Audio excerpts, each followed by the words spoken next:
ఉమ్మడి విజయనగరం జిల్లాకు సంబంధించి మరొక ఆసక్తికర నియోజకవర్గం కురుపాం.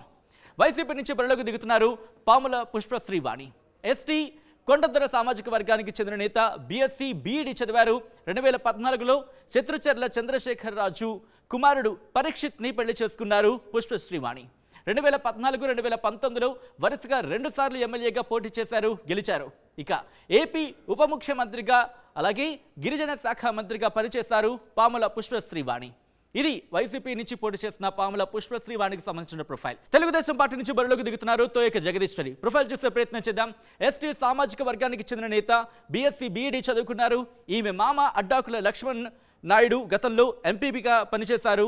అలాగే ఈమెకి సంబంధించిన ఇంకా ప్రొఫైల్ చూసే ప్రయత్నం చేసినప్పుడు 2006లో ఎంపీటీసీగా పోటీ చేశారు, గెలిచారు. మండల కాంగ్రెస్ అధ్యక్షురాలిగా, వ్యవసాయ కమిటీ అధ్యక్షురాలిగా పనిచేశారు తోయక జగదీశ్వరి. ఇది వీళ్లకు సంబంధించిన ప్రొఫైల్.